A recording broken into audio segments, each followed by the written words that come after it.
Fifth item on our Sunday Six is Victory Unlocked. It's brought to you by Zillow, agents, tours, loans, homes. And faced with a home game against the New York Giants, the Atlanta Falcons unlocked victory by switching to their rookie quarterback. Yes, all eyes on Atlanta.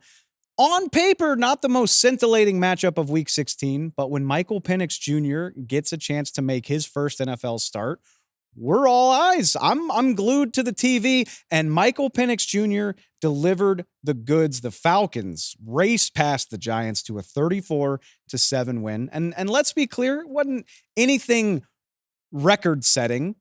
Falcons offense scored 20 points, 2 pick sixes by Jesse Bates and Matthew Judon really put this thing away.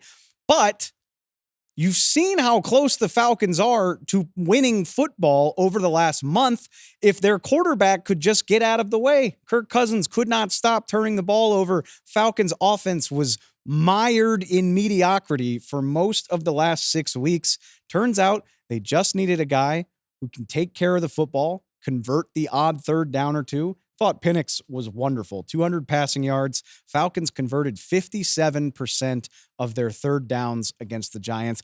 And if you're box score watching, you see that interception in the ledger. Don't even come at me with that. If you watch the game, you know it was a weird bobble at the goal line by Kyle Pitts. If anything, should have been a touchdown. Certainly not Michael Penix Jr.'s fault. I thought he played, for a guy making his first start, a flawless game to keep the Falcons alive in the NFC playoff chase. Had a chance to catch up with Kevin Kugler and Moose Johnston, who were on the call for a big Falcons win. Well, guys, look, I recognize that Atlanta's defense gave him a couple of big assists, but still such an impressive performance for Michael Penix Jr. in his debut. What did you see that stood out to you in his first NFL action? Well, Daryl, what I saw was command. That's what he wanted to have. When we talked with him before the game, command of the offense, and I don't know about you, but I saw that today. In a lot of different ways. I think the biggest thing for him, the mechanics coming in, getting the play call, getting to the line of scrimmage. We watched the Giants continue to struggle with pre-snap penalties. That was not an issue at all with the Atlanta Falcons, and I think a lot of that is because of Michael Penix Jr. His arm talent that everybody talks about as being unique was on display today, and there was a maturity to him. Just being able to look people off, go through your progressions. I thought he was extremely poised in the pocket. Everything that the Falcons organization saw from him during the draft process that made them choose him at 8, even though they had signed Kirk Cousins in free agency, was validated this afternoon. With everything the Falcons have been through at the quarterback position that led them to make this switch, what do you think it does for the confidence of this team with the playoffs still on the line to just get a clean, efficient performance from their quarterback? I think it's a huge thing, especially when you couple it with the way the defense has played and the way special teams has been over the last few weeks. Pressure starting to ramp up from the defense. To get that clean game's big.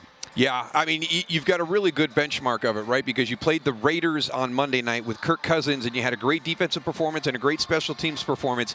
You make the quarterback switch, and it's 34-7 today against the Giants, who are very similar when you're talking about a struggling and a tough season for that team. So I think that there's your difference. The strength of the quarterback play today, as opposed to the uncertainty of the quarterback play Monday night against the Raiders, is kind of the big differentiator. Falcons looking like they're going to put some pressure on the Buccaneers after this switch to Michael Penix. Guys, I appreciate it. Have a happy holiday. Happy holidays. Happy holidays. Merry Christmas. It's so fun to see some life get breathed back into the Atlanta Falcons, because for most of the last month, this felt like a team that was plodding along to a predictably disappointing finish. I thought Moose Johnston made the perfect point that it's such a good baseline to see how much the Falcons struggled with a similarly bad Raiders team versus how they just blew the doors off of the New York Giants. You could feel it. It felt like a weight was lifted off the shoulders of everybody on this team as they had a little bit of trust in the quarterback position, which is an ironic thing to say about a guy that was making his first career start. But that was the selling point of Michael Penix Jr. He's 24 years old already, at a 6-year college career. You're getting a guy who's a little bit more prepared to step into the chaos of the NFL. And I thought it showed. Hey, mature beyond his years. The guy was at Costco when he got word that he would be starting his first NFL game, and he looked completely unflappable against the Giants. All of a sudden, I'm so much more interested. The Falcons go up to Washington to face Jaden Daniels, two of the best quarterbacks in college football the last few years, facing off with playoff stakes. Did not have it on my bingo card that this would be such an exciting matchup, but here we are.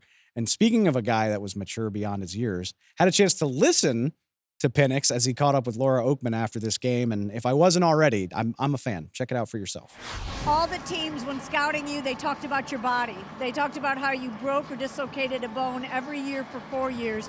And you said, if you want to get to know me, don't take an MRI, take an EKG. Right now, we're going to do a heart check. If we could see your heart, what would it show?